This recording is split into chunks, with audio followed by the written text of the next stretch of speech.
Hey, thanks for checking out the Good Advice Podcast. And this is round 3. It's our series where we bring back some of our favorite guests. And on today's episode, we're sitting down with Zach Messler, who wants to help you be perfectly understood when it comes to what you sell so that your customers know how amazing you are and how amazing your product is. I'm going to go ahead and tell you something weird happened with the audio on this episode where I just sound really intense. So power through it and listen up because the next hour is full of so many amazing insights for your business so that you can sell more and be more impactful. Stay tuned. We talk about all things sales and messaging related and more. Here comes your good advice.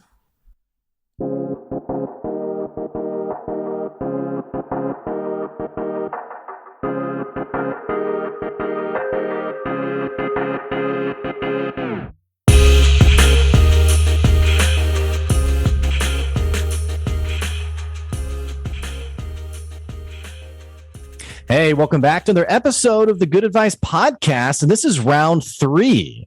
It is my, without sounding like a tool, it's our exclusive series. You know, sometimes I have so many people on the podcast, and unfortunately, there has to be favorites. There has to be people who, in the slew of people who come on, who just are a cut above the rest. And those are the guests who come back on and they share their insight, they share their expertise. And this is our round 2, round 3, round 4 series where these people come back on and we just got to get more of them. My friend Zach Messler is one of those people. And when I think about how to best describe Zach, I think about the tagline, be perfectly understood. And every time Zach posts something on LinkedIn, every time I have a conversation with Zach, I just find myself more and more walking away with just a new insight on how do you communicate what you do and what you sell in a way that not just makes sense, but it compels someone else to say, okay, yeah, I want that. I want to buy that. I get that. I understand that. Because as we all know, it's a different story when we compare what we think we sell and what we think we do to what our customers actually hear from us. So, Zach, it is so great to have you back on the show today. Blake, it is so great to be here. You're making me blush. Like every time I come on the show now, we started off, you start making me blush. This is so fun. Zach, I just think back to our very first conversation. This is our third one now. And I really, obviously I love the podcast for allowing great people to come on and share great insights with my listeners. But for just like selfish reasons, I just love having you on because I always walk away feeling like, okay, yeah, that's a great insight. I haven't thought of that before. And so I'm always looking forward to another conversation with you.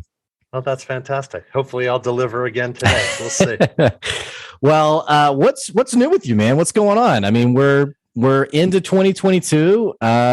Are you still sticking with your New Year's resolutions? Do you do those? I did New Year's resolutions. Well, that I can remember. I've done New Year's resolutions once, and I stuck with it for a long time. It was back in, I want to say 2014. And 2014, I was seriously overweight. I'm about 6'4". My prime weight is probably about 230. I was 6 foot, I'm 6'4". I was probably about 265, 270. I just didn't feel good. I didn't look good. I was kind of embarrassed that, I'm teaching my kids these poor habits. Sure. And so that year I made a resolution that, you know what, in 2014, yeah, it was 2014. So it was December of 2013, 2014 said, I'm going to get myself healthy. And so I researched gyms and I did all that. And I've been that guy. I've been that guy that joins the gym and in January, and then by February, I'm gone. I'm like, not there.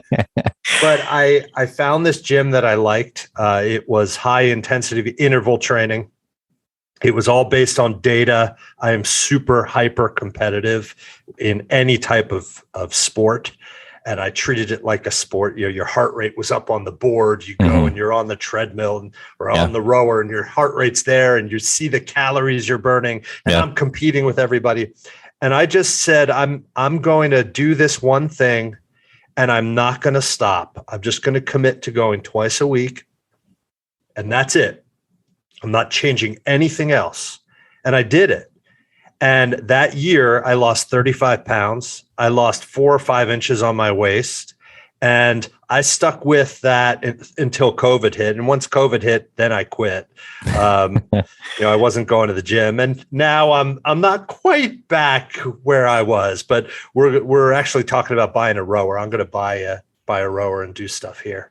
Yeah. I love stories like that though, because I meet people who they share like these big moments in their lives where it's like, yeah, I made a decision. I sort of drew a line in the sand, and it's a bit interesting to me because I just know this is Zach Messler in front of me, who's, high energy and committed and charismatic, and obviously still that same person in 2014. But it's always exciting to learn these new big moments in someone's life. So credit to you. Thanks. And that was a personal thing, but you can apply that to your business too. It's focused action. That's all that is. Sure. Right. So for me, the intention was, the thing that really drove it home was I thought about it from the perspective of my kids. So, they have this big schlub dad and they see me eating poorly and they see me not exercising, not taking care of myself. Uh-huh. Is that something that I want them to pick up and learn? And it wasn't. I didn't want them to do that. I wanted them to exercise. I wanted them to be healthy. Right. And I wanted to be healthy too. I mean, getting older and whatever, but it was really that focus on them and that continual focus on them that kept me going back. Mm-hmm. And then it became a habit. Then it's like, oh, I can't miss it. Yeah. Right. Well, that's exciting. And credits to you. Cause like I said, for me, I'm just kind of like, all right, dad bod, let's go. And just fully. Well, I'm right there with you now. I mean, we're looking at these rowers that have, that gamify stuff. So I'll have my races and that sort of thing. Yeah. But I'm always impressed with the people though, who, I feel like this is a bit of an entrepreneurial thing where like, you have like the entrepreneur who talks about, I'm up at 4 a.m. I'm at the gym for 2 hours. I do this, by noon, I've pretty much done everything. And like, part of me is like, okay, that's a really impressive person. But then the other part of me is like, okay, but really? Like, really? Is that, come on. Insane. Yeah. I do know one guy, he'd actually be great for your podcast. I do know one guy who does that and really does that. Wow. And I know for sure that he does that and has for who knows how long, years and years and years. He's up at insane hours. He schedules anything. That's one area where I could certainly improve with scheduling everything, just getting set stuff. But he schedules everything. He's at the gym at 4 o'clock, 4:30, certainly before 5. And he has his routine and he goes to bed early and he gets up early, and that works for him. I mean, I do believe, like I think most or many, that what works for one person may not work for me. Yeah. And it's finding what works for you, especially as an entrepreneur. It's finding what works for you and then just sticking with that. Yeah. That personal rhythm. Yeah. I think that's a great insight. I mean, because, social media, it's so easy for like, especially a younger business person, like younger in their business, to, see what other people are saying you have to be doing, I should be doing that, and to kind of lose like your own personal flair or identity or, what actually does work for me. It can be tough to find that, I think. Yeah, I think so too. There's a lot of bad advice out there too. That's episode 4. It's tough because sometimes I try not to, I don't want to sound like a cynic. I want people who listen to the podcast to be hopeful for their business and excited and energized. But I feel like I find, and I don't self-really censor anything, but I do find myself like this in the back of my mind, not sounding overtly negative because of that topic you just mentioned, of just there being so much bad advice and oversimplifying, real challenges I think we all face. And and maybe that is a better conversation for our next conversation. But I am always struggling for that balance of here's like the real, tangible, practical, but also still being hopeful, encouraging, exciting. I don't know. Sure. Well, you don't want to come across as negative because that's a vibe. I mean, yeah. I mean, earlier in my career. So I to those who haven't listened to our past episodes, I spent 20 years in product marketing for enterprise tech. So B2B software for big companies across different industries, different types of software, but 20 years there. And I started, I don't know, probably 10 years in. I started really digging in on loss aversion in messaging. So avoiding a pain versus achieving a gain. And I used to get pushback all the time internally from people within the company, other marketers, sometimes bosses, sometimes even CEO or founder of the company. Oh, we don't want to be negative. That's too negative. But loss aversion isn't negativity. It's just playing on human psychology. It's avoiding that pain versus achieving that gain. Mm-hmm. We would all, and there have been studies on this, but people would rather not lose $50 than find $50. Yeah, I get that completely. I mean, I think a lot of today's marketing is around, that big obstacle we think we have to go through. And then you see the ad that says, hey, you don't have to worry about this. You don't even have to do this. And this is maybe a bit of a stretch, but I saw an ad the other day that was like, how you can be successful with your business without having to build a website or without having to, do X, Y, and Z. Some of these basic things that maybe a lot of us would do. So a bit similar, but I think that's exciting for people who are like, oh, I don't have to exert that effort. I don't have to worry about, those kinds of things. For sure. Well, and that stuff really only works when you know your audience. You can't just throw loss aversion out there and throw something out there that avoid this or do this with build a business without building a website. Well, if you haven't done the research and you don't really know that the people you're trying to attract actually have qualms about building a website, then it's going to fall flat. You're selling to WordPress web developers. We're like, what? That's right. What is this? That's right. It's the weirdest ad ever. This is terrible. I love getting those ads on my feed that I'm like, how did you codify this? Because I am definitely not your person. That's really funny. Well, speaking of ads, we just, so we're recording this. It's the middle of February. Super Bowl just happened. Some of my favorite conversations with you, or just even some of your content, is you talking about what makes a compelling ad, what's a powerful ad. In fact, our first conversation, and you guys need to go back and look at our very, very first, I don't have the episode number in front of me, but Zach, you had so many brilliant insights on just what makes an ad compelling. And so I'm just curious, like watching through the Super Bowl, do you find yourself, I guess, working a little bit? Like, is it hard to turn it off? I totally. But I mean, we do this in my house all the time. Like, we don't fast forward commercials. Yeah. I mean, I shouldn't say we don't. We do sometimes, but usually we don't fast forward commercials. And my kids, my kids now just completely on their own will just say, "Oh, that's a terrible ad." It's so funny. It's so funny. I love the nostalgia of all of the ads. Now, I'm an 80s, 90s guy, right? I mean, boom shakalaka, let's go. Yeah. But I mean, it was so the 80s. It was as if those ad agencies just all in unison decided, we're going after Gen X. Let's go. Yeah. And they played off of course the halftime show, which that was amazing. Yeah. Amazing. This would offend you, but my wife was like, okay, so who's that rapper? Who's that person? And she was like, what does DRE mean? And I was like, oh man, just don't ever say this outside of this room. That's really funny. That's really funny. Well, look, it's a demographic. They were 90s, man. It was early. Oh, it's awesome. Yeah. It was so fun. But I love the nostalgia. And then that Chevy ad came on with the Sopranos and the music starts. Mm-hmm. And we were huge Sopranos fans, my wife and I. Even when it first started, we used to go to friends. This is before kids. And we'd go to a particular friend's place.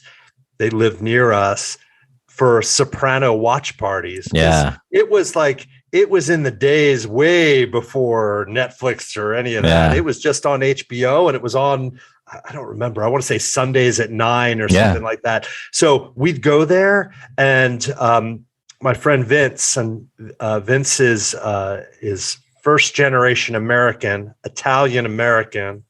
You know, his growing up in South Philly, they had the kitchen, and then they had the second kitchen. Yeah. And his mom, so we'd have, Vince would always cook something for us. That's cool. And, we're living outside Baltimore, and Little Italy in Baltimore has some amazing bakeries. And so we'd always bring over cannoli shells and the stuff, the cheese, the stuffing, and he'd fill the cannolis. We'd have this feast, and we'd watch Sopranos. So that music comes on, and it's just hearing that music is an experience. Like I remember that time. Yeah. And my wife, she wasn't paying much attention. And she just perked up. Oh, what is this? Oh my God, that's Meadow. Oh my God. What is this for us? It's gotta be a car ad. It's gotta be a car ad. Either that. And she's like, wait, is it Easy Pass? Like, no way. So that was really fun. But yeah, I love the nostalgia of it. On the same token, though, it felt like there were a lot of ads that were crypto ads. Yeah, and for sure. To the point where anytime an ad came on that we were like, and for the listeners, I have nothing against crypto. Okay. Relax.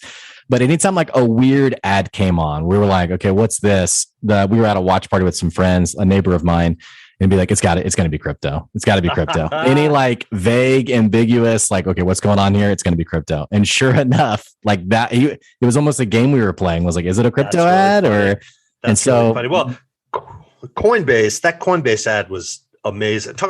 We've talked about simplicity before. Mm-hmm. Yeah. That Coinbase ad was amazing. You're talking about the box that was bouncing. Box that just and I mean, to show that was even a little bit nostalgic. I've seen on social media people talking about Pong or video games like Pong. But for us, my wife goes, wait a second, this is kind of like The Office at one episode where oh, it's going to get there in the corner. It got there. Yay. But, my son, he saw that. He's like, what is this? Boom, runs to the TV. He's like, got the QR code off it. Yeah. And I read that they got 20 million new signups. Wow. And now 10% of those, it was stats off somebody, it was on a Twitter account. I don't remember, but it was legit. But they said 10% of those put in their bank info, which is what you need, of course, to be able to invest. Mm-hmm. So you think 20 million, 10% of 20 million, that's 2 million new customers. Yeah. If that ad cost them what? I don't know, 7 million, 10 million, but they got 2 million new customers. And let's say even just 10% of those 2 million, so 200,000 end up investing. That's 200,000 new customers. That is, when you think of Super Bowl ads, you don't usually think of Super Bowl ads as anything other than brand awareness. And they legit created 200,000 real customers. Yeah, wow. From that ad. And it's simple and it's intriguing. What the hell is this thing? I got to find out. Oh, and it was cross-generational, which I thought was interesting because you mentioned the Pong and the original gaming stuff. It reminded me of the 90s Windows screensaver, which is what went on to be that scene in The Office, which people who had seen it in The Office maybe didn't know the context of it being an old screensaver. And so you have like the QR code on there too. So it just felt like it was an ad that was so simple, and yet it went across so many different generations of people. And you think about it too, the people who are going to go over there and take a picture of that QR code, get the link, are the people who are into technology. People who aren't into technology, there is zero chance that they're ever going to invest in crypto. Right. Because they're going to say, I don't get this. I'm not, this is not safe. I'm not doing this. And so I read some stuff on LinkedIn, just people dissing the ad.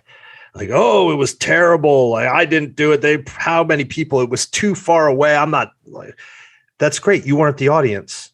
Yeah. You weren't the audience. For their audience, it was a brilliant ad. Oh my gosh. Yeah. And what's this like not even so much in the ad world, but like for people who are listening who, not even just running ads, but I'm thinking about like their messaging, how they talk about themselves. Is it hard to, I guess, have the emotional resilience for, frankly, the haters, like the people who are like, that's so stupid, that doesn't make sense? Because at the same time, you have all these people talking about Coinbase, and then we have the stats that you just mentioned, 20 million people who hit the website, and so I know for me personally, I'm like, it's kind of like, I'm trying to give an example, but there was something that happened in the last couple of years I was talking to my neighbor about, and I was like, wow, I just realized that I'm not the customer. Because like I've criticized this product, and then I saw some stat about this business like breaking records, and I was like, I thought they were a bad business, and now I realize I'm just totally ignorant to, I mean, I don't know. It's kind of like social media trolls, right? If you have haters, it means you're doing something right. It really does. Yeah. It means you're doing something right. Mm-hmm. And I mean, for social media, haters are a good thing because they actually amplify your content. But, if you have haters, you're doing something right. Yeah. You're not going to be all things to all people.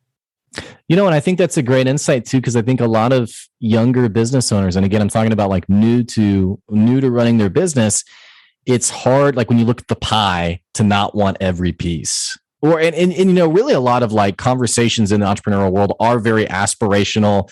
I think sometimes to a detriment, where it's like, man, I'm trying not to sound cynical here, but like, imagine what could happen with your business, imagine what you could accomplish, all great things to consider.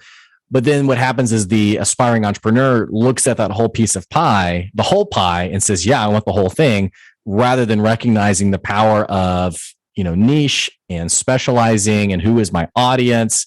It's like the guy who I talked to a couple of years ago. I love telling the story, but I was like, so who's your customer? He's like, oh, well, men and women who use the internet.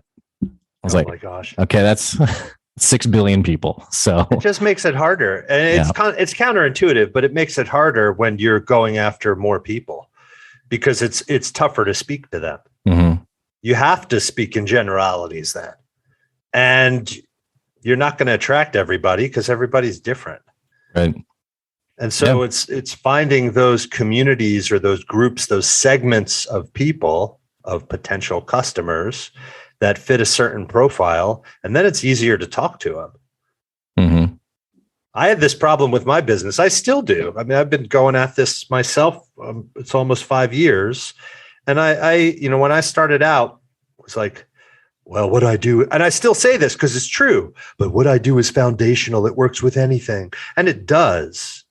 And there is my issue, because I didn't want to choose. Mm-hmm. Right. So I started out focused on entrepreneurs, way too broad, way too broad. And then I said, you know what, this isn't really working. I'm not attracting the people I want. I'm going to go back to what I know, which is tech. And so I started focusing on early stage tech founders and their teams. That still pretty broad, but it brought it way tighter. Yeah. And at that point, then once I started talking that way and speaking the language of that audience, well, I filled up my advisory service and started building out other stuff because, wow, I filled this one, time for another revenue stream. It does feel like the journey of like developing your business is very iterative and evolutionary, not evolutionary in the sense of like groundbreaking, but that it evolves in a constant way. I was talking to a young woman this morning who they just started a business doing um, picnics for people, basically. And I envision like, you pay someone to like put out a blanket, like a wicker basket. And then she started showing me pictures on her social media, and it was like luxury, like imagine like in front of like this amazing waterfall with like candles and like wine. And I was like, whoa, this is way more than I thought this was. I thought this was just a random thing. But all that to say, she was talking about like the evolution of her business, and like we were doing kids' birthday parties, and now we're doing more of like a date night thing, and now we're doing like proposals. And in this conversation, I was like, yeah, I think this is really normal. Is that like in our minds, even like as an expert, we're always kind of going through this process of figuring out like the identity of our business, I guess. And I think that that's okay, right? I mean, it takes time to do it. Well, for sure. And then you have the issue of the cobbler's kids, right? the cobbler's kids, the shoemaker's kids who don't have shoes that are really nice and put together. It's hard to do what you do for your business too. Yeah. Yeah, it's difficult. It's difficult. It's definitely a challenge. But I for another client, for a client that's focused on small businesses, really the SMB market, although I'm trying to get them to change how they say that, because that's not how small businesses talk about themselves. I'm an SMB. Yeah, no. But is that small to medium businesses? Is that like the category? Small to medium-sized businesses. Yeah, it's an official category. It's an official, so quote unquote category. But I was looking up some statistics because I needed it for just some messaging stuff we're putting together. And it was it's roughly 50%. I want to say it's like 48.7 or something like that. And this is from, I don't remember where it was from. It was, here it is. It's from the Bureau of Labor Statistics. So this is the United States. Mm-hmm. So new businesses that exit within 5 years, 48.9%. So 0.9%, so roughly 50% of businesses do not survive 5 years. 5 years is not a long time. It is, but it's not for a life of a business. Yeah. So, you definitely have to evolve, but what happens? Yeah, I mean, I think it's so many conversations that I have with people where like what their business is like on year 3, year 4, even year 5 is totally different from what the business was year 1. I mean, I think about even. Oh yeah. I think of Good Advice even. I mean, what I do now, I almost kind of cringe as to like that first year. I was like, what was I doing? What was I selling? Who was I selling to? Somehow I was making money. I mean, I made enough to make it to year 2, but it makes me think of that old quote. It was something like, if you're not embarrassed by like the first product, like you released too late or something like that. But I think we kind of all go through that with like our business continuing to change and develop, hopefully for the better.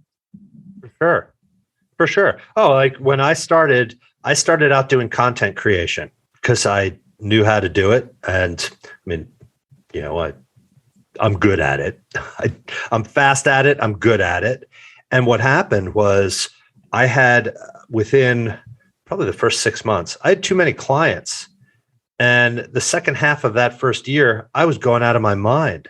I hated it. I was ready to quit and jump back into corporate world. It's like all of a sudden I have 20 bosses instead of one, and I have all this work, and it sounds like, oh great, bad problem.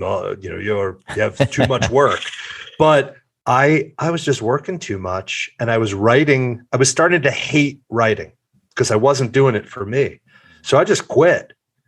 I stopped doing it, and I still do content creation, but it's a case-by-case basis, and I charge an absolute ton of money for it because why not? Yeah. And I shifted, and I took clients that I had, and I passed them off to people that I knew that had, I knew these clients would be in good hands. And I started an advisory service. And the advisory service now, I love it. It's awesome. It's helping founders. It's helping founder-led companies, founders teams be better with what they say and how they say it, so they attract buyers. I think this is so powerful because, and it's tough because I think some people who are listening totally get this concept, because it's almost like an out-of-body experience. Like when you say something about your product and you're able to like step outside of the moment and see like how the other person's reacting, and objectively be like, that person walked away with no insight, either didn't understand or not a drop of like emotional buy-in. It's like instantly like, I don't care, because I think some people get that. And so as you're talking about like saying it better, I think some of our listeners are like, yes, like that's been such a pain point. And then I think there's people who haven't quite hit that moment yet, for better or worse, where in their mind, it is perfectly clear. It's like you mentioned the example of like, yeah, I work with SMBs, and we don't talk about ourselves that way. Or I think about, I used an expression really early on in my business. I can't think of what it was, but the person I was selling to immediately said, hey, we just don't talk about our employees that way. Like we don't use that terminology. And it was like her cluing me in on, hey, you're kind of an outsider for, if we're going to hire you, this doesn't really, you're not even using the right language. And I think a lot of us, especially as founders, technical founders, in their mind, it's perfect sense. But then when they talk about it, they don't realize that customers aren't resonating. They're not getting it. That's one of the reasons why I love what you're doing. It's why I love your content. Oh, thanks. Well, it's not just technical founders either. It's any founder. Mm-hmm. The thing to remember is our opinions as founders, our opinions as business owners, while interesting, our opinions are completely irrelevant. Yeah. They don't matter. What I think about my messaging doesn't matter. I might think it's the bee's knees. This is amazing stuff. I love how this sounds. This happens in big businesses too. Messaging by committee. I just did a post on this the other day because I saw something, a post where an exec was kind of patting himself on the back or patting his team on the back for such great messaging. And I looked at it as like, this is terrible. But our opinions, though interesting, are completely irrelevant. The opinions that matter are the opinions of our target audience, period. And so there's a lot of testing that goes with it, right? So my business, right? So my headline on my website is "Be Perfectly Understood." And then the subhead is "What you sell is amazing. Help your audience see that too." And I came up with that. I thought, this sounds pretty good. And I popped it up on my website. And then the very next thing I did was I sent emails out to contacts. I sent notes, I posted stuff on LinkedIn. I posted stuff on Twitter. I wanted to find people who were in my target audience to go to my site and look at it and give me feedback. I wanted to hear from them. I thought it sounded good. But when I started getting, and people did give me feedback, but then when I started getting feedback from people that was completely unsolicited, well, that's when I knew, okay, this has staying power. Yeah. This is good. I'm not changing this. Yeah. And it almost seems like two things happen in this process. One, I think a lot of aspiring entrepreneurs are afraid of that feedback. They're afraid to ask, especially when it's unsolicited. They're afraid to digest it and, take that hard, sometimes harsh feedback. And the other thing I've noticed is I've had people pitch things to me where I was their target customer and I've said, I'm just not getting it. And then they've sort of shirked back and said, well, you're not my buyer anyway. I was like, gosh. You were selling to me. What do you mean I'm not your buyer? I mean, you just described me exactly. You said my house address. Or even, wait a second. So you just wasted my time. Yeah. If someone doesn't respond well to your message, but they fit the profile of the person that you're going after, they are not the problem. Part of it, I think, is really, especially for newer entrepreneurs, and this is really hard to do. I'm still not great at this. It is removing the emotion, detaching from the result, or not the result, the outcome. Yeah, detaching from the outcome. That's really important to do, because we are seeking knowledge. We're not seeking approval. Doesn't mean we've done something wrong. We're seeking knowledge so we can make a better decision. it's powerful. And I think what happens is there's so much writing on the business, and not just externally. I mean, I'm really grateful. My wife is a massive proponent of good advice, but I've heard stories from entrepreneurs where their spouse is a bit verbally insecure is not the right word, just unsettled by the journey. Hey, where's this going? What's happening here? And I've even heard more overt examples where like a family member or a friend's like, what are you doing? Like this is, and it almost feels like sometimes we are trying to seek that emotional validation in our customers rather than what you just said. Hey, put that on the shelf and find the knowledge that you're looking for about your product or service. Sure. Well, what I did early on is, so my wife is extremely risk averse. I am not. I'm the polar opposite. I'm not at all, but she's extremely risk averse. And I knew this going in. And so what I did is I treated my wife like a target audience. So, and what am I selling? I am selling, not my offering, of course, but my product here that I am selling to my wife is an idea. I'm selling the idea of, hey, I'm going to quit my job. I'm going to jump from the corporate life. I'm not going to get a paycheck from anybody anymore. Mm-hmm. And I'm going to start my own business. What do you think? So knowing her, what I did was I put together a business plan. Yeah. And I anticipated the questions. Now I know my audience. I've been married to my audience for a long time. And so I thought of the questions that she would ask me, and I had answers for them. She is very data oriented. She's a psychologist. It's her job. She's into data, very much into data. And so I put this business plan together and I presented it to her, and I had a lot of data in there. I had information about audience. Now, it started out, of course, with the content creation, but audience, who I was focused on, how much money their budgets typically were. It was mapping out here the first quarter, I expect this, and just mapping it out so that it would feel safe, or not necessarily safe, but safer. Mm-hmm. And she knew the angst that I had. My last year or so in the corporate world was absolutely brutal. That could be episode 4 too. And so it was positioning the status quo, staying in corporate, as the unsafe option. And also at the time, I mean, I had already tried to get another job. I had tried to leave that company. And what I was running into is, I'm at the time, I was 45 when I left the corporate world. Marketing in tech marketing is a young person's game.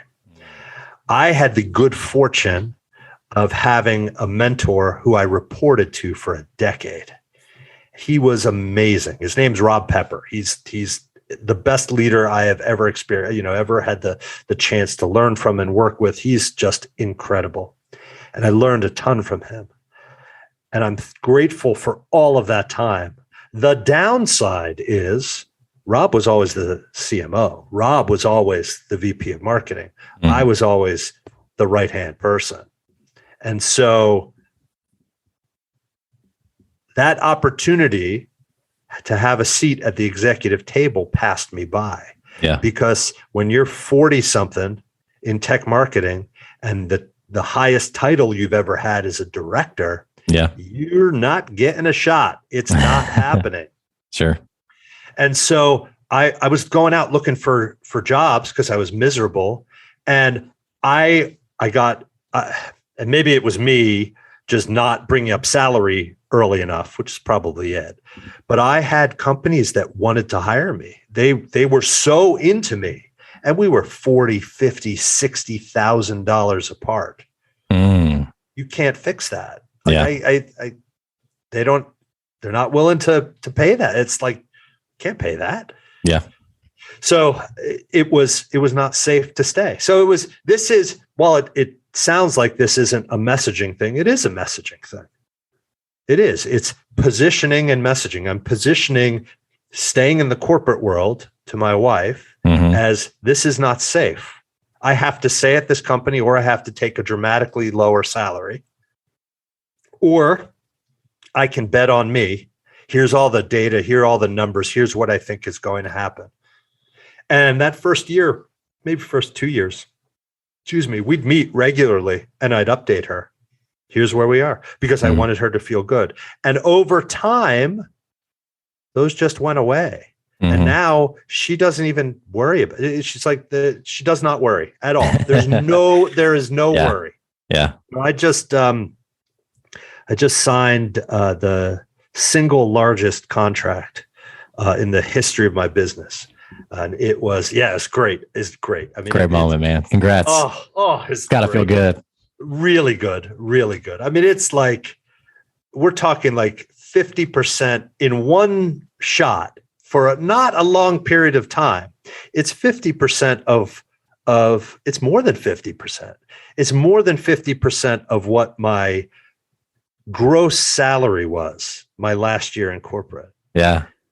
and it was awesome. It was awesome. Yeah. So she doesn't worry about it anymore. But so, there's two things I think about. One, you knew your customer, and you tailored the conversation around that.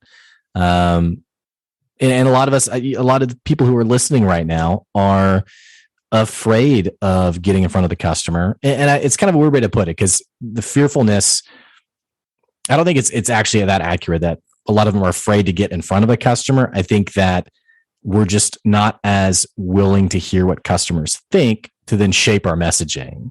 And then the second thing that I really like about that story, you just mentioned, one of the biggest sales you've ever had.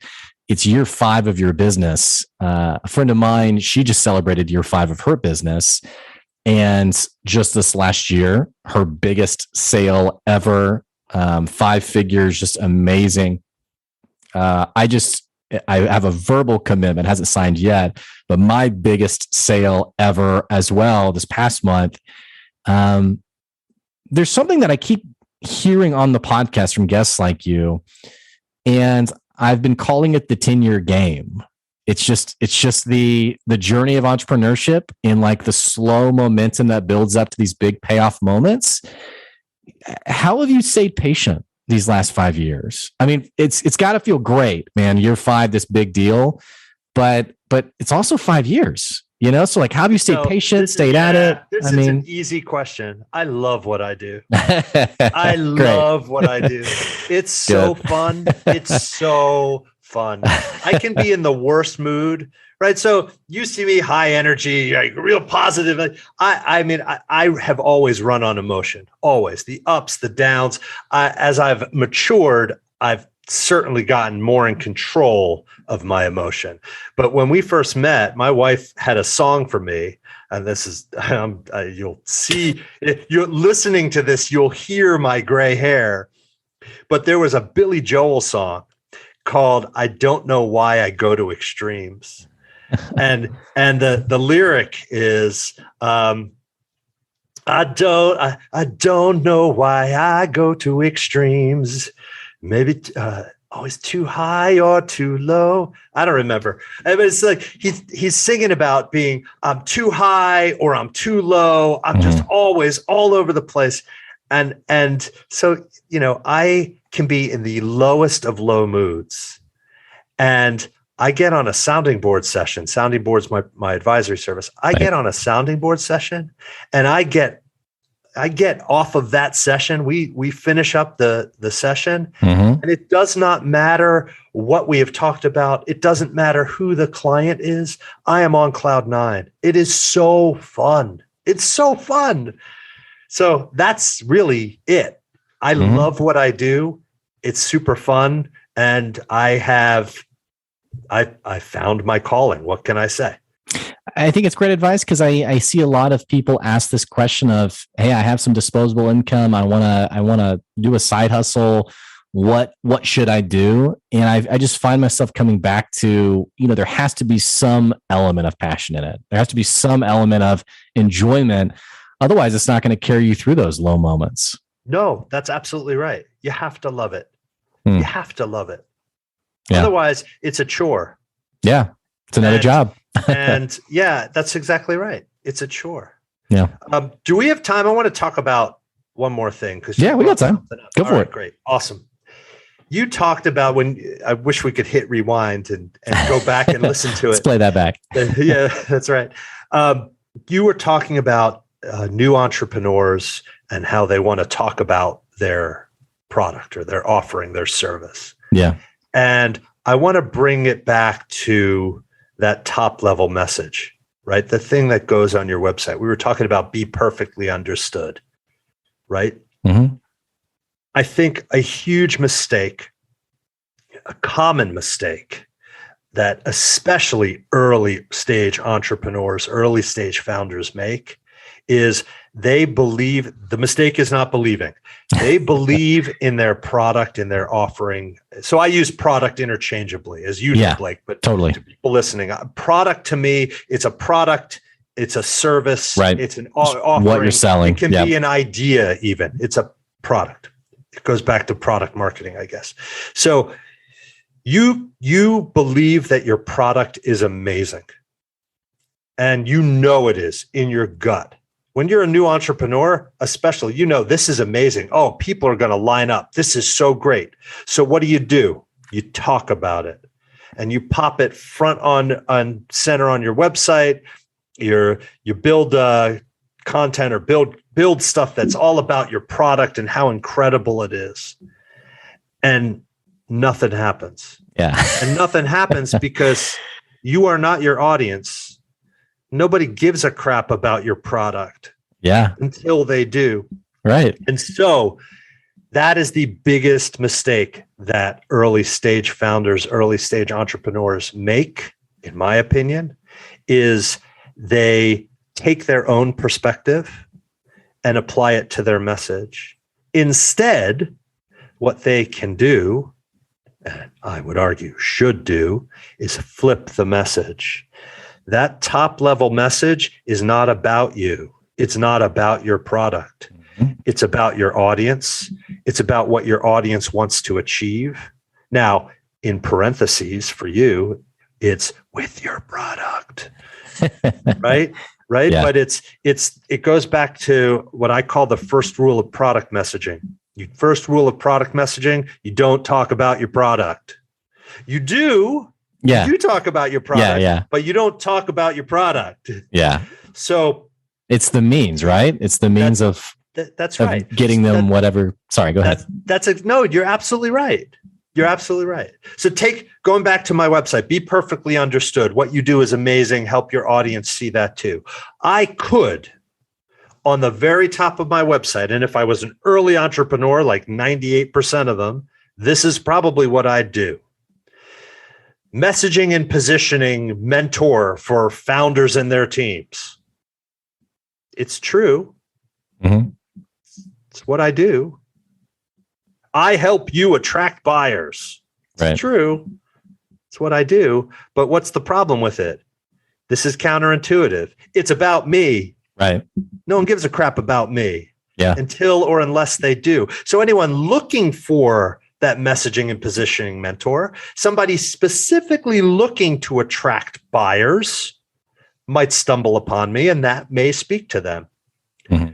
But to people who I know have the problem of, I try all these different things and I can't get people to raise their hand. I can't get leads. I can't get demand. This isn't going to work. Mm-hmm. they're not necessarily looking to attract buyers. They don't know to look for that. They may not know that there's a such thing as a messaging and positioning advisor or mentor. They may not understand that even exists. But if I say to that audience, what you sell is amazing, help your audience see that too. Oh my gosh, I got to read more about this. Yeah. Yeah. Flip the message. It's not about you. It's about them. And it feels like we get that. And yet the temptation when you pitch your product is, oh, I'm Blake. I've been in this business for 10 years. It's almost like that's what's going to make it compelling. And it's actually I was on a call. I can't remember if I've told you a story before, but I was on a call with a guy who was trying to sell me some kind of ad service. And he said, we've been in business 20 years. We've served this many people. And at the end of the conversation, it was about 15 minutes. I said, yeah, I think I'm good. And he said, well, why? I'm surprised to hear that. And I said, I'm just not interested. And he's like, do you just not think that I can do what I can say I can do? And I said, well, to be honest, yeah. And he said, well, I told you we've been in business 20 years. Like that was the actual conversation. I just thought to myself, I don't care. I don't care how long you've been in business. You didn't compel me. I didn't believe that you were going to solve my issue. I heard a lot about you and your history, but I don't know. I think it's a brilliant insight you just shared. Well, this goes back to our first conversation too, which I believe, I could be wrong, I believe was episode 77. That sounds right. Because I shared a soundbite. I looked them up. I looked them up earlier. I don't know. I think, or is 177 was the second one? That's episode 68. Oh, 68. See, I was wrong. It was 177 was the second one. Yeah. So go back, guys, and check out episode 68 with Zach. This would have been, oh my gosh, this had to have been like 2 years ago at least. No, at least. Guys, I'm not kidding. We did episode 250 just this last month. My first episode with Zach, hands down, one of my all-time favorites. You have to go back and check out this episode. Brilliant insights. And Zach, amazing insights as well today. I get so excited talking to you, man. And I really, I don't mean this, to stroke your ego. For my listeners, I think if you can really get this concept of your audience first and separating your excitement around how amazing you are with actually engaging with your audience, and more importantly, just following Zach on LinkedIn, I think it will totally transform your business. Seriously, I don't say that lightly. And Zach, I just mentioned your LinkedIn. What are the best ways for people to follow up with you and connect with you? Yeah, sure. So LinkedIn is perfect. I'm there a lot, all the time, interacting, writing, creating. My website, zachmessler.com. And then I mentioned this last time on the last episode that we did together. And this landing page is still there. I have a site. It's just a landing page. It's to get a guide. It's clarityrules.com. And what's there is the Get Clear. It's a guide to getting your message clear. It's the Get Clear mini workbook, I think I called it.